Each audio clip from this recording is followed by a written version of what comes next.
Hi again. Okay, so carrying on with the Creakers. We're on to chapter 23, Lucy's orders. I wonder what those orders are. So we left Lucy with the grown-ups down in the Woleb. They'd all regained their memory and remembered they were adults. And they'd managed to broadcast from down in the Woleb up into the real world, to Whiffington up above. So we'll see if anyone was watching and what Lucy's plan was. Okay. Would you please be quiet? Norman grumbled at Ella, who was jumping up and down and yelling in excitement at seeing Lucy on the telly. So they did see her.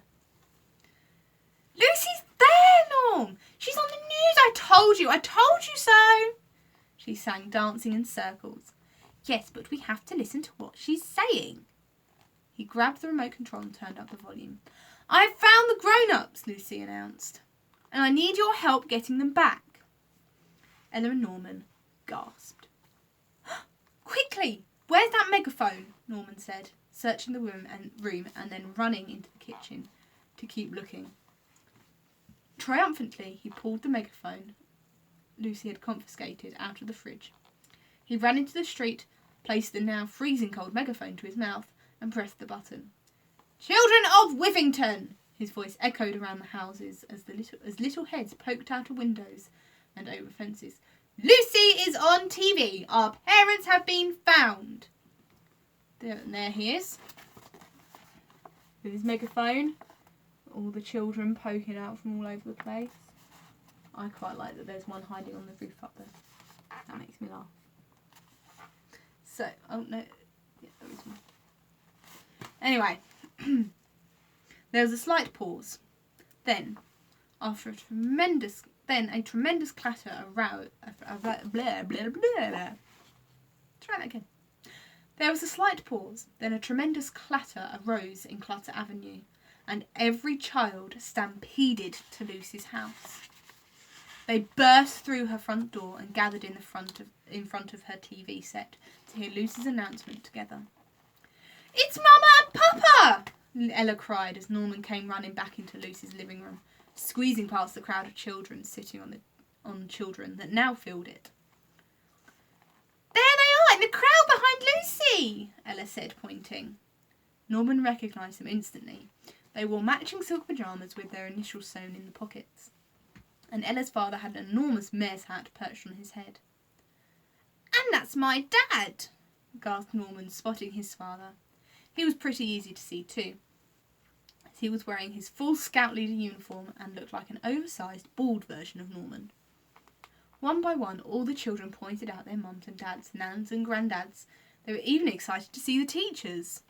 Are you excited to see me? I hope so. I'd love to see you guys. I'd be very excited if I got to see you guys again soon. Anyway, where do I get to? There's not much time to explain. You're just going to have to trust me from one kid to another. I need you to do something. Something no child wants to do, Lucy said into the microphone. Her voice rang out on the TV like a beacon of hope, like a true leader about to ask the impossible of her followers. Okay, so I'll admit it.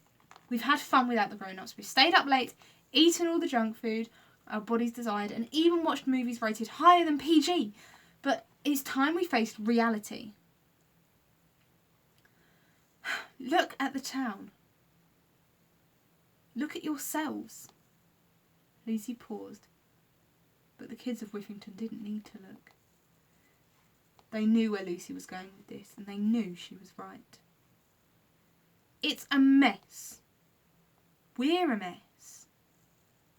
It's time to get the grown-ups back. There was a burst of applause from inside the packed Dunstan living room as the children suddenly realised how much they missed the grown-ups, how much they needed them. Let's have a big clap. Ready? Lovely. Here's how we're going to do it, Lucy said. I need you to do something. You won't enjoy it, but it has to be done. The time has come when we must do our duty and put the needs of these poor, useless grown-ups ahead of our own. Lucy took a breath, hoping that someone was watching. She had no idea if she had the children of Whiffington hanging on her every word. There comes a time when we must make our beds. There was a gasp of horror that echoed through Clutter Avenue as the children burst into panicked cries of outrage. "She's gone to Lily!" Ella said, twisting her fingers around her head. There they all are, in shock and horror at what Lucy is asking them to do. But Norman doesn't look shocked at all.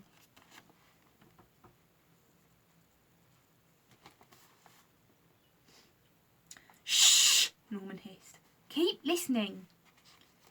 I know it will be hard, but don't do it for yourselves. Do it for your mums and dads." Lucy stepped out of the way, allowing the camera to film the scared, tired, dishevelled-looking grown-ups who were shivering from sugar withdrawal. Off camera, she kept speaking. "It is time to strip those bed sheets.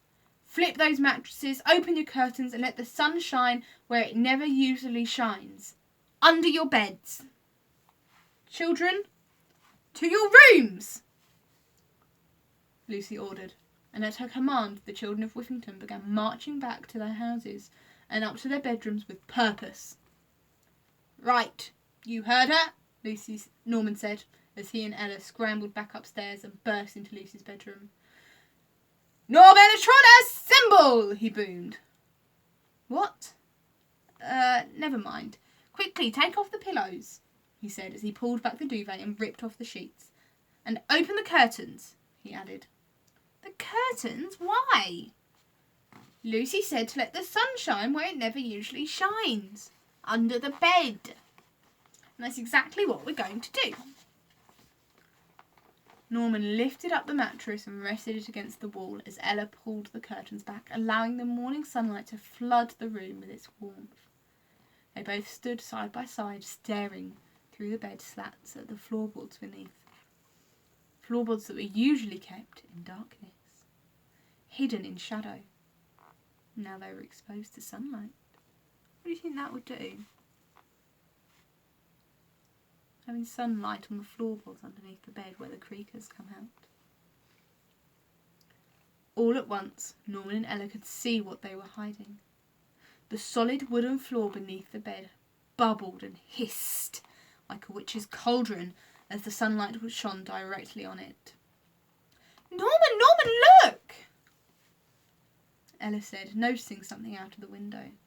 From Lucy's bedroom they could see curtains opening in the bedrooms of every house in Whiffington.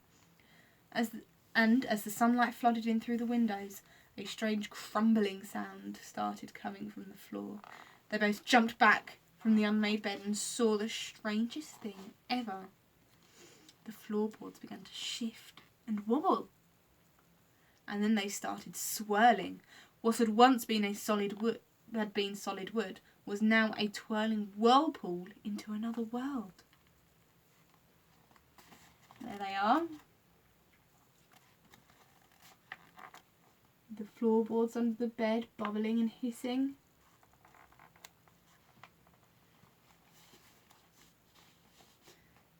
"Do you think this is happening in all the other bedrooms in Whiffington?" Ella asked. "I don't know, but I do know we're going to need some help," Norman said. "Help with what?" This is a rescue mission now, and we're the only ones who know about the Creakers. It's me and you in charge," he said. "Normanatron?" Ella asked. "Exactly," Norman nodded. Ella peered into the swirling hole, opening up in the floor, as the bright morning sunlight filled the room. "Norm, what is that?" she asked, putting her pink heart-shaped sunglasses on. Norman took a deep breath, straightened out his neckerchief. "That, my dear Ella, is the way to the Wolep." Okay, so we've seen the beginnings of Lucy's plan, but we're still not quite sure how it's going to pan out. What's all that sunlight going to do? Will the grown-ups be trapped down there with Lucy?